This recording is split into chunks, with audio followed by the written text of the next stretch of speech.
नमस्कार। आज हम मेनोपॉज के बारे में चर्चा करने वाले हैं। मेनोपॉज को हिंदी में बोलते हैं रजोनिवृत्ति।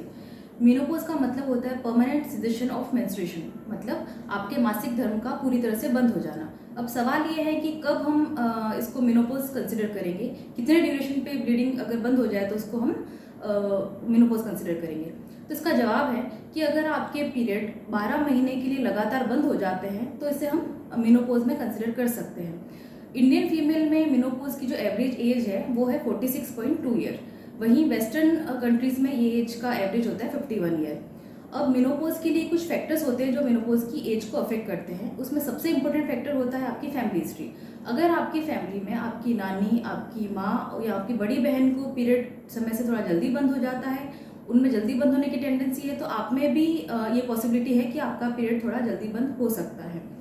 यदि आपका पीरियड 40 साल से पहले 1 साल के लिए लगातार बंद होता है तो उसको हम बोलते हैं प्री मैच्योर मेनोपॉज। वहीं अगर ये पीरियड 40 से 45 साल की उम्र में बंद होता है तो इसको हम बोलते हैं अर्ली मेनोपॉज।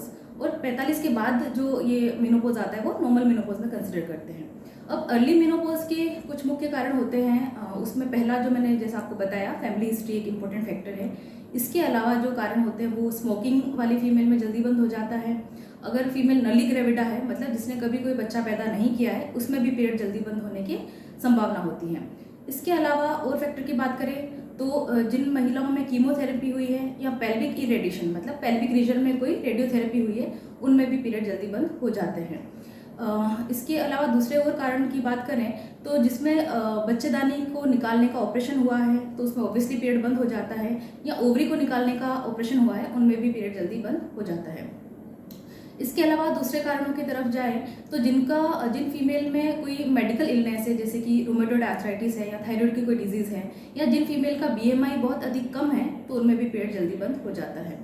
अब कई फीमेल का क्वेश्चन ये रहता है कि हमें कैसे पता चलेगा कि हमारा पीरियड बंद होने की तरफ हम पहुंच गए हैं, नियर मेनोपॉज आ गए हैं। तो मेनोपॉज कभी भी अब्रप्टली नहीं आता है। यूजुअली मेनोपॉज जो है वो धीरे धीरे सिम्टम्स के साथ चेंज होते हुए आता है।